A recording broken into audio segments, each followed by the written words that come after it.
E aí jovens, beleza? Estamos com mais um vídeo aqui do canal e no vídeo de hoje a gente vai estar fazendo um modo história do Kratos, God of War. Bom, eu vou estar contando toda a história do Kratos, toda a sua civilização, como funcionava, o que mudou no game para a verdadeira história original que existe, que você aprende nas escolas. Esparta realmente existiu? Será que existe mesmo o Monte Olimpo? Todas essas perguntas que você terá serão respondidas nesses vídeos que virão pela frente, contando toda a história de Kratos e a cidade de Esparta. Então bora lá então. Eu vou estar começando então pela história da cidade de Esparta. Então bora ao vídeo. Bom galera, para quem não sabe, a cidade de Esparta é uma cidade militarista. Totalmente, não no modo totalmente totalitário, mas diferente das outras cidades da época. Ela era uma cidade que respeitava muito a mulher e também o seu modo de luta, já que eles preservavam, admiravam e sempre aperfeiçoavam os modos de batalha, a arte da guerra. Bom, o Kratos nasceu nessa cidade de Esparta e como funcionava? As crianças, elas nasciam assim à beira da morte praticamente, porque elas eram vistas se eram enfermas, ou poderiam ser descartadas ou não, já que nos olhos de Esparta uma criança que seria doente ou com uma deformidade, ela seria descartável porque não seria útil à cidade, não traria bem nenhum. Kratos também passou por isso, mas diferente, né, de alguns, ele nasceu totalmente normal, até diferenciado na força e tal. Exatamente porque o Kratos, ele é um semideus, né? Então praticamente seria impossível. Quando atingiam uma certa idade ainda na infância, elas eram levadas, os homens no caso, eram levados pelo exército para aperfeiçoar seus reflexos, a sua força e muito mais. E eram abandonadas na floresta nuas para aprenderem a se defender e sobreviver, e só retornariam a Esparta depois que fizessem 18 anos de idade. Então durante esse tempo aí de 12 anos até 18 é um tempo extremamente grande, mas para os olhos de Esparta era super necessário, pois as crianças poderiam ficar mais inteligentes e assim fazer mais diferença. Mesmo quando eles voltavam com 18 anos de idade, eram tratadas como lixo, praticamente assim. Um homem mais velho da cidade poderia atacar um jovem de 18 anos, maltratá-lo ou machucá-lo, e esse rapaz de 18 anos não poderia fazer nada, a não ser aceitar. Após completarem no modo de 23 anos mais ou menos, elas ganharam, tudo mudava, elas entravam no exército e ganhavam direito ao voto na cidade de Esparta. E assim tudo consequentemente seria bom. Desde casa e desde quantas mulheres ele pudesse se deitar, ele poderia. Para as mulheres de Esparta também não havia mamata. Elas nasciam, era vista se eram enfermas ou não. Depois da sua primeira menstruação, independente da idade, a sua vida sexual se iniciava e sua mãe ia ensiná-la a como satisfazer o seu homem. Elas eram postas para dançar, para praticar exercícios físicos não tão pesados quanto dos homens, para desenvolver corpos saudáveis e assim poder gerar filhos saudáveis. Uma mulher só poderia se casar com um espartano se ela provasse que era fértil, e para isso um servo da cidade era posto para engravidar essa mulher, e se ela gerasse a criança seria morta e poderia enfim se casar com o espartano. E nessa cidade, quanto mais filhos a mulher tivesse, mais desejada ela era pelos homens. Se um espartano sai da sua cidade e vai guerrear e fica fora, essa mulher poderia dormir com quantos homens quisesse na cidade, porque Esparta não a puniria por ter o seu homem separado dela, porque muitas vezes, quando eles saíam para a guerra, eles ficavam fora dias, meses ou até mesmo anos, e Esparta não ia puni-la, então ela poderia fazer o que quiser. Os espartanos poderiam também dormir com qualquer mulher. Eles também poderiam dormir com qualquer mulher. E o Kratos se encaixava bem nesse estereótipo aí. O Kratos saía, pegava geral, era só arrastar pro cantinho, não precisava nem falar nada. Porque o Kratos simplesmente era o fodão dos fodões. Ele era o mais top dos tops. E para as mulheres de Esparta se deitar com Kratos era uma honra. Só para você ter uma ideia da moral do cara na cidade. A vivência de Kratos também foi exatamente como um espartano normal. Ele cresceu em Esparta, ele foi posto para fora de Esparta, ele foi tratado como lixo e desta forma ele acabou ficando sombrio, entre aspas, né? Ele não demonstrava amor por ninguém, nem compaixão, porque era uma coisa que Esparta ensinava, mas demonstrava respeito por alguns. E claro, o Kratos adorava também o deus da guerra, assim como, claro, né, Esparta é a cidade militarista da arte da guerra. Quem eles vão defender? O deus da guerra. Mas o que aconteceu, enfim? Kratos foi promovido a general. Para conseguir isso, foi dessa forma. Kratos descobriu que sua filha, depois de se casar, claro, né, ele teve uma filha. E essa sua filha, Calliope, nasceu, eu acho que é essa pronúncia, eu vou estar pondo na escrita aqui a foto dela. Ela nasceu enferma e para os olhos de Esparta ela deveria ser morta. Claro, Kratos não deixaria isso nunca acontecer.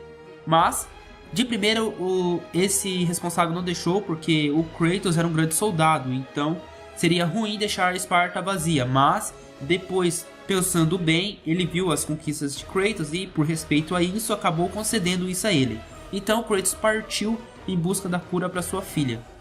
E claro, ele conseguiu porque o Kratos é o Kratos e voltou com a cura e acabou curando sua filha e recebeu medalha de honra ao mérito por ter conseguido isso e foi promovido a general de Esparta. Para quem não sabe ou quem nunca ouviu falar dessa história aí, existe a HQ de God of War. Sim, existe um HQ que mostra o Kratos antes de ter acontecido tudo o que aconteceu com ele, antes da traição do deus da guerra e tudo mais. E eu vou estar linkando aqui embaixo, né, deixando o link para você ver a HQ, beleza? Dessa forma, Kratos foi promovido a general e o que era foda ficou impossível de se controlar. Kratos sempre conseguiu o que queria e, claro, ele sempre conquistou várias batalhas, mas chegou um momento que ele ia cair perante o rei bárbaro. Esses bárbaros na verdade são totalmente contrário de Esparta. Eles não têm leis, eles não seguem regras, eles são desorganizados. Enfim, por onde eles passam, eles estupram, causam caos, destruição e, claro, sendo totalmente contrário a Esparta, obviamente que eles iam guerrear um contra o outro. Mas o inacreditável aconteceu. O exército de Kratos estava perdendo e Kratos se caiu diante desse rei bárbaro. E, num ato aí de não saber perder, ele implorou ajuda ao deus da guerra, Ares. E foi aí que Kratos cometeu o maior erro de sua vida.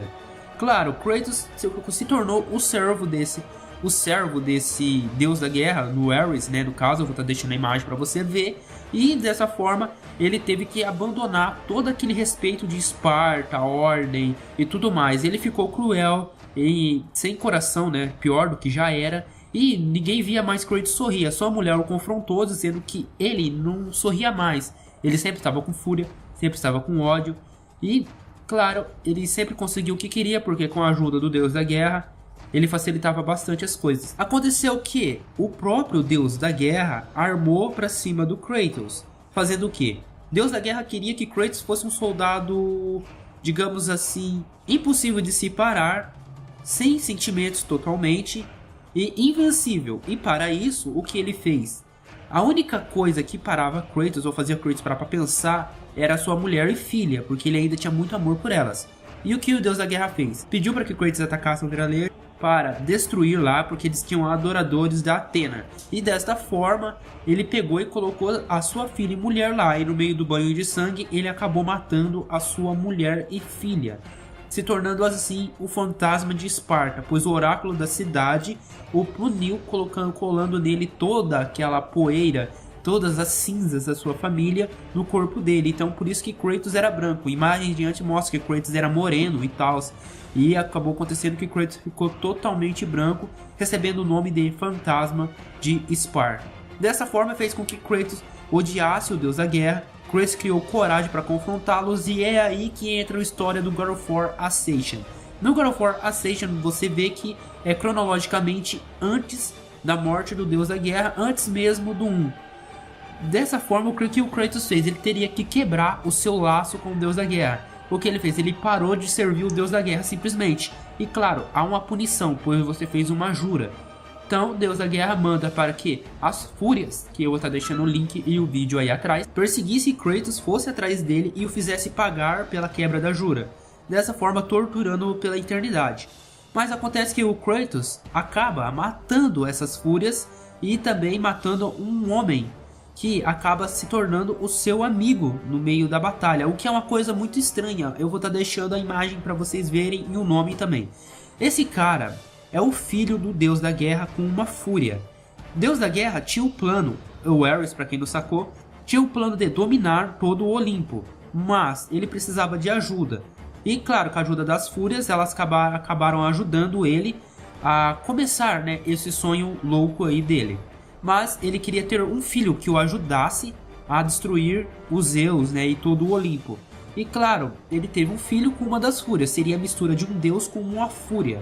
Mas aconteceu que não foi exatamente isso que acabou acontecendo, né? Exatamente. Acabou nascendo sim o filho, mas não saiu do jeito que o deus da guerra imaginava. Então o deus da guerra o renegou e mandou para que as fúrias o matassem. Mas as fúrias não fizeram isso, o escondeu e tornou o guardião, né, das juras aí feitas aos deuses. Enfim, essa jura estava pregada em seu corpo e estava feita pelo deus da guerra e pelo próprio Kratos. Kratos então acaba derrotando ou matando, infelizmente, ele teria que matá-lo no final, mas pra você ver que o Kratos é capaz de ter amigos é uma coisa assim muito louca, entendeu? Muito legal e interessante. Fazendo assim, Kratos acabou então quebrando a jura e se livrou da servidão do deus da guerra. Mas o que acontece? Kratos ainda estava amaldiçoado pelas imagens, cenas, lembranças do que ele fez, e pediu para que os deuses o removessem dele, todos os deuses, mas ele teria que cumprir um tempo de servidão de 10 anos.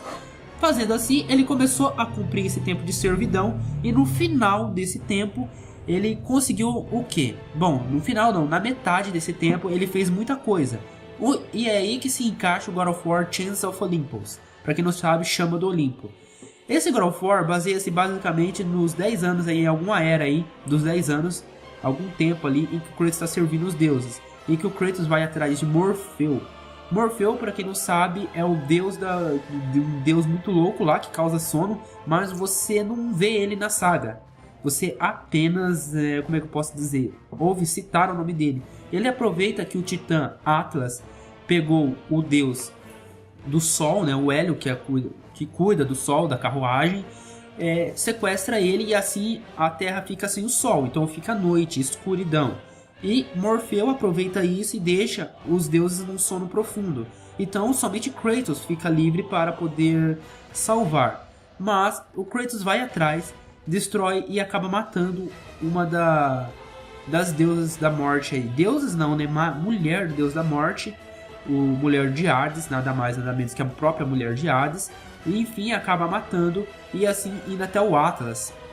Atlas então é derrotado pelo Kratos, cria uma inimizade com o Kratos e Kratos salva Hélios, o deus do sol. E claro, Kratos, heróizinho, faz a sua missão e transforma tudo de volta ao normal, entendeu? Após isso, aparece o final de God of War Chains of Olympus e o começo de God of War 1. Como você percebeu, eu não estou fazendo na linha cronológica do game, sim da história. God of War 1, praticamente, quando você inicia o game, o Kratos está cometendo suicídio. Ótimo, então você já começou bem. Aí o que? Volta a umas 2 semanas para trás, que é o tempo em que o Kratos vai atrás do deus da guerra. Basicamente é isso. Ele confronta Atena, dizendo que está cansado de servir os deuses e não ser retribuído. E os deuses fazem o que? Oferecem uma última missão para Kratos, que é mandar o próprio Ares para a puta que o pariu. Exatamente, matar o deus da guerra. Por que pedir por Kratos? Porque eles mesmos não fazem. Zeus estipulou uma lei que os deuses não podem se confrontar um contra o outro. Porque se isso acontecesse, imagina só a destruição que seria. Então Zeus criou essa lei e apenas um mortal poderia encará-lo. Porque o mortal não é um deus, ou um semideus, no caso do Kratos. Então o Kratos é convocado a isso, Kratos cria coragem e não só mata o deus da guerra. A ideia dele não era só matar o deus da guerra porque os deuses pediram. Ele aproveitou a deixa para se vingar, até porque o deus da guerra matou a sua família, entre aspas. Fez com que ele matasse sua família. Então Kratos aproveita e acaba matando o deus da guerra. E eu vou estar deixando o final agora. Vou deixar rolar um pouquinho do final para você ver, porque foi um dos melhores God of War que já saiu. Foi o primeiro e o terceiro, assim, foi os God of War mais emocionantes e intensos, que te deixa assim de pau duro só de ver, entendeu? Então eu vou estar deixando rolando a cena, a frase do Kratos no final de Deus da Guerra 1. Bora então. Lembre-se, Kratos, que fui eu quem salvou você no momento em que você mais precisou. Eu não me esqueci, Ares. Eu lembro como você me salvou. Aquela noite, eu estava tentando fazer de você um grande guerreiro. E você conseguiu.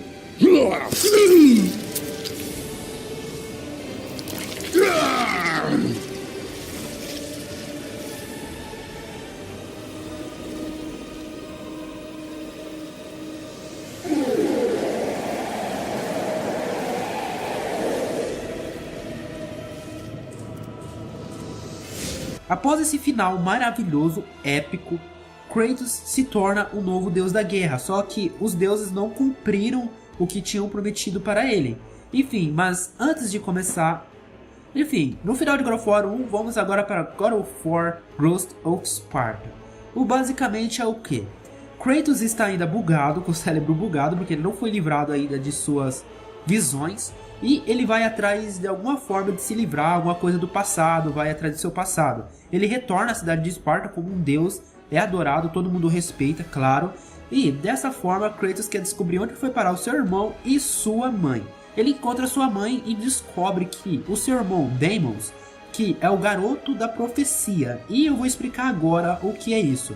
Um oráculo, há muito tempo atrás, disse que um guerreiro marcado nasceria e destruiria o Olimpo. Exatamente, quando crescesse se tornaria um guerreiro e iria destruir o Olimpo. O Olimpo não seria destruído pelos titãs, e sim por um guerreiro. Deimos nasceu com essa marca e o que acabou confundindo os deuses. Então, Atena e Deus da Guerra foi mandado, no caso Ares, foi mandado atrás dessa criança. E essa criança nasceu na cidade de Esparta. Era o irmão mais novo do Kratos. Kratos devia ter uns 9, 10 anos na época em que aconteceu. É aí que agora você vai entender essa cicatriz no rosto de Kratos. Kratos então acaba vendo, estava junto e vê o Deus da Guerra levando seu irmão e confronta o Deus da Guerra com 10 anos de idade. Claro que ele não fez nada, né, porque era só uma criança, mas foi aí que Kratos levou um soco no rosto e fez essa cicatriz que ele tem no olho. Essa cicatriz é uma marca do soco que ele levou do Deus da Guerra. Kratos então acaba tendo os flashbacks do seu passado e vai atrás de Deimos. Descobre que o deus da morte, Thanatos, que vai estar a imagem agora e o nome para você entender melhor, porque pode ser que eu pronunciei errado, está maltratando o seu irmão lá. Ele não morreu e ele está condenado à tortura, só por ter nascido com a marca. Foi aí então que o Kratos, quando o Kratos era jovem, ele acabou fazendo essa marca em que ele tem no corpo, essa tatuagem, em homenagem ao seu irmão. Então por isso que os deuses se confundiram muito. O garoto da marca é o Kratos e não é o Deimos, entendeu? Então o Kratos vai atrás, acaba destruindo Thanatos, que estava torturando Deimos. Então o Kratos encontra Deimos e Deimos acaba confrontando Kratos, brigando com ele, dizendo por que ele não foi antes. Thanatos pega Deimos e quase o mata, e o Kratos vai pra cima de Thanatos. Eles se resolvem, dizem que são melhores irmãos, coisa mais maravilhosa, e é um dos melhores God of War porque você vê a humanidade do Kratos, o Kratos salvando seu irmão e também lutando lado a lado. É uma das batalhas mais incríveis já feitas, principalmente do PSP. Enfim, eles acabam lutando juntos, derrota Thanatos, mas no meio da batalha, Thanatos mata Deimos. Kratos se enfurece, libera um poder esmagador e acaba matando Thanatos de forma humilhante. Kratos sobe ao Olimpo e fica confuso. Deimos está morto, sua mãe está morta, e desta forma Kratos descobre o que os deuses andaram fazendo. Na verdade, Poseidon escondeu a mãe dele de Kratos, né? Escondeu a mãe de Kratos, e Deimos foi levado pelo Deus da Guerra e Atena. Então foi aí que Kratos criou coragem para confrontar todos os fucking deuses do Olimpo. Kratos se enfurece, ele é tão cego por ódio e obsessão que ele não observa, ele não presta atenção do perigo. Enfim, ele cria coragem e é aí que começa God of War 2.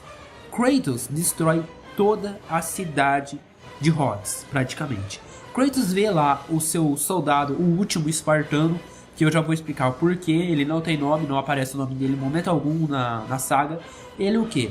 Ele está lá e avisa Kratos, o Lord Kratos, que agora ele é um deus da guerra, que a vantagem que Esparta está lá. E Kratos resolve descer para dar uma mãozinha para os seus guerreiros, seus amigos lá, entre aspas amigos, seus guerreiros espartanos. Ele desce do Olimpo, destrói algumas coisinhas e é aí que Atena intervém mandando uma águia que rouba um pedaço do poder do Kratos. O Kratos fica pequeno, mas ainda é Deus, e manda para a estátua de Rhodes, que para quem não sabe essa imagem aí, que é uma estátua em homenagem ao deus do sol Helios.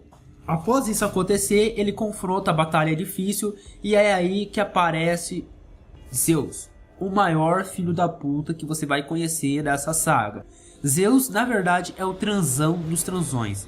Ele pega geral, também assim como Kratos, e come tudo que respira, e enfim. Ele resolve ajudar Kratos e chega e fala: Kratos, seu garoto muito foda, vim por meio deste oferecer a espada do Olimpo. Usa essa espada e destrua essa estátua filha da mãe que você vai cortar de um jeito que você jamais cortou. Kratos desconfia, mas aceita a ajuda do deus. Então Kratos descobre que a espada roubou, drenou seus poderes, e assim Zeus desce do Olimpo, mostra que é um filho da puta invejoso, mata o Kratos e o Kratos vai para o inferno. Essa cidade de Rhodes, ela existiu na mitologia. Tanto praticamente tudo que tem em God of War, muitas coisas que existem em God of War existiram em eventos históricos.